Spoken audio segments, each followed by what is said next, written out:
What is tragedy? In this video, we will be looking at the third of the plays which Sophocles devoted to the legend of Oedipus and his family, and this is Antigone. The backstory is that after the death of Oedipus, his sons Eteocles and Polynices became rulers of Thebes, supposedly taking the job in turn. But Eteocles and Polynices have quarrelled. Eteocles had the kingship and Polynices has left the city. Now he has returned at the head of an army. The two brothers are killed, but the new ruler of the city, Creon, decrees that because Eteocles had been defending the city, he is to be given honourable burial, whereas Polynices, the attacker, is to be left unburied out on the plain outside the city for the birds and the wild animals to devour. Polynices' sister Antigone prepares to defy the edict. So far in this series, we have been taking as our point of reference Aristotle's theory of tragedy set out in his Poetics, according to which the downfall of the protagonist from some high position is due to what he calls hamartia, a tragic error. And we shall see that this can be applied also to Sophocles' play Antigone. But at this point, it's useful also to turn to another theory of tragedy, that propounded by the German philosopher Hegel. And he suggests that tragedy is typically a conflict, not a conflict between right and wrong, but one between two forms of right, or perhaps two forms of duty, which are not compatible. And Hegel turns to Antigone as his prime example of this theory, because here there seems to be an irresolvable conflict between Antigone's duty to bury Polynices because he is her brother, and her duty not to bury Polynices because he is an enemy of the city. We could also express the conflict as being between Antigone's duty to honour her brother and Creon's duty to safeguard the city by making sure that enemies are not honoured. Both can be regarded as forms of right, but in the scenario which Sophocles has defined for us, these two forms of right cannot coexist without conflict. Antigone's case is that she has a duty to bury her brother, and this is not only a matter of common human decency, it is a family obligation, and in Greek society it was the women who usually had the role of attending to the burial of the dead, and we saw at the beginning of Aeschylus's Libation Bearers that it is Electra who brings offerings to the tomb of her father Agamemnon. In opposing Creon's edict, Antigone is following what she says are the immemorial laws of the gods, rather than this new edict which has been pronounced by a merely human ruler. And she tells Creon, "It was not Zeus who made this proclamation, nor was it Justice, who lives with the gods below, that established such laws among men. Nor did I think your proclamations strong enough to have power to overrule, mortal as they were, the unwritten and unfailing ordinances of the gods.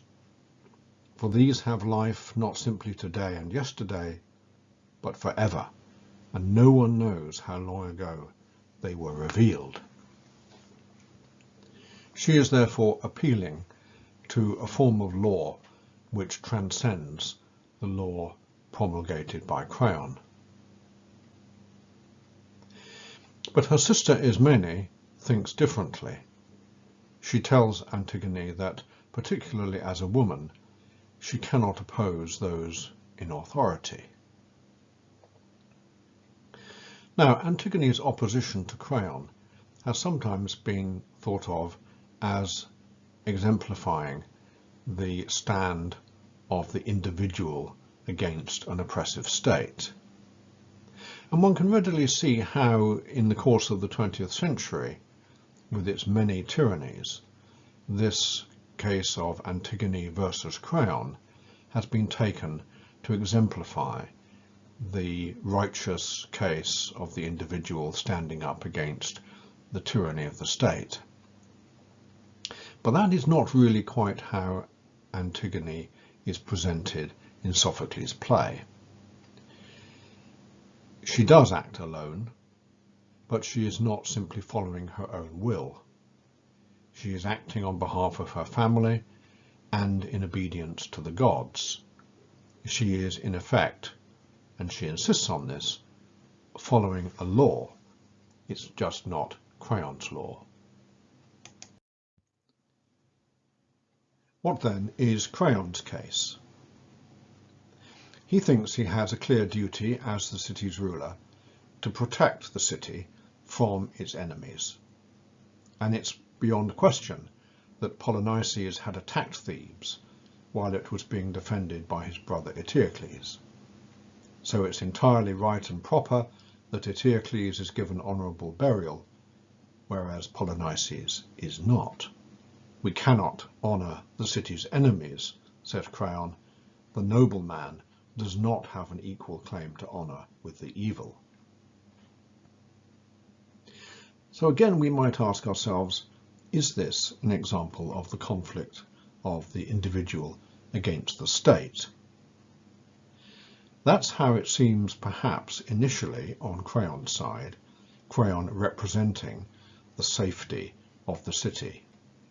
However, Creon increasingly conflates the interests of the city with his own interests as the play develops, and that is how the tragedy of Creon begins to unfold. And so we see, as the play unfolds, that this becomes the tragedy of Creon as well as the tragedy of Antigone.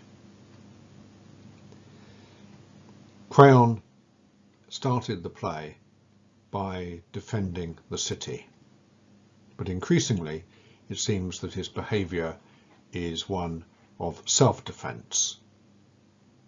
He is adhering stubbornly to his proclamation, even though Antigone and his own son Haemon and the chorus and eventually Tiresias try to persuade him that he is wrong. He will not lose face by giving way to a mere woman. He will not lose face by giving way to a mere youth. In his argument with his son Haemon, Creon says, "Am I to rule the city for myself or for others?" And of course the answer should be, for others. And Haemon makes the wonderful retort, "You would make a fine ruler over a desert." As in the case of Sophocles' Oedipus the King, the turning point seems to be the arrival of the prophet Tiresias, who warns Creon that his edict is leading to the altars of the gods being polluted as birds drop pieces of the dead body into the city. What seems to unfold here is a classic Aristotelian tragic fall, following on from the era of judgment, the hamartia. And it seems that it is not so much the wish to honour Eteocles over Polynices that is the problem, but the form that that takes, the insistence that Polynices should be so savagely dishonoured. And then that mistake is compounded by a form of hubris as Creon sticks rigidly to his own position. Pride seems to animate him for much of the play. And we know, of course, that hubris is followed by nemesis. But the tragedy of Antigone doesn't follow that trajectory. It seems that at the opening of the play she is already moving towards death. She is already apparently embracing her fate.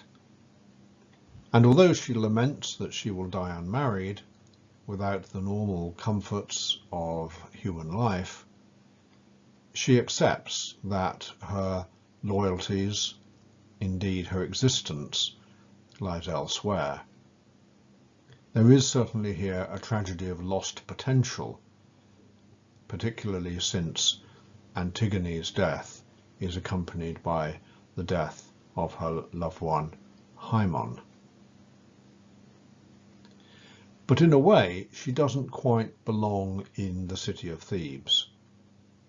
She already really belongs in the underworld.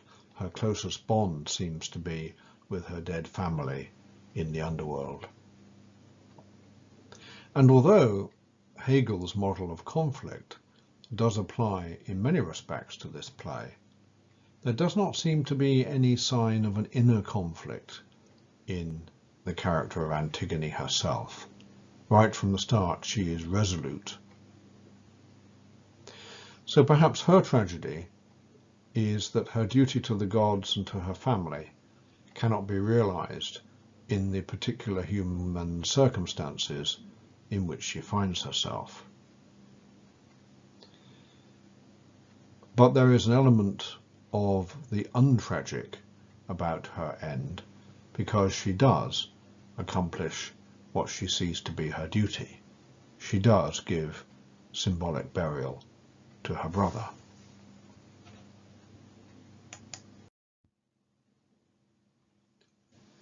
Irony and reversal are so often characteristics of the shape of tragedy, and that is true here as well.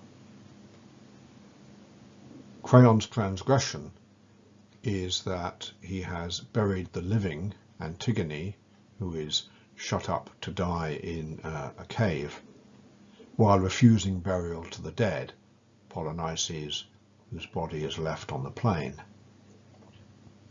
And it's the prophet Tiresias who, in his warning to Creon, explains exactly what the nature of this transgression is and how it will be punished.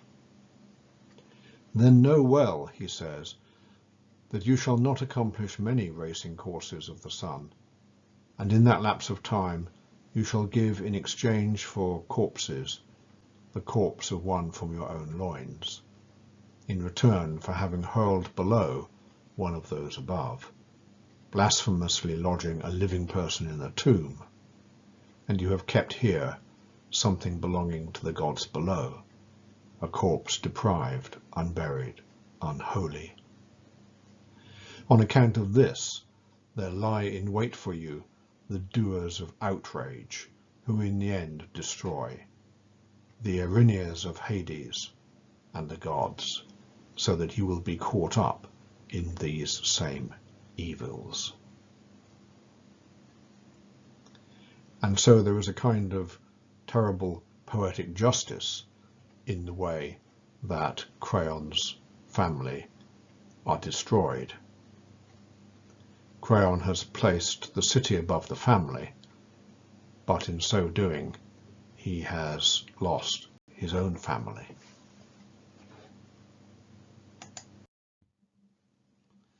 One of the most famous parts of the play is the chorus early on, which celebrates the greatness of mankind, the skill with which human beings have mastered nature.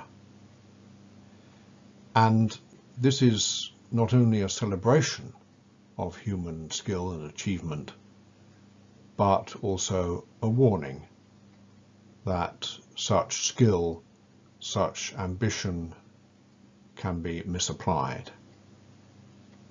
Polla tadena keuden anthropu denotoron pele, it begins. Many things are formidable, and none more formidable than man. He crosses the grey sea beneath the winter wind, passing beneath the surges that surround him, and he wears away the highest of the gods, earth, immortal and unwearying, as his ploughs go back and forth from year to year, turning the soil with the aid of the breed of horses. And he captures the tribe of thoughtless birds and the races of wild beasts and the watery brood of the sea, catching them in the woven coils of nets, man the skilful. And he contrives to overcome the beast that roams the mountain, and tames the shaggy-maned horse and the untiring mountain bull, putting a yoke about their necks.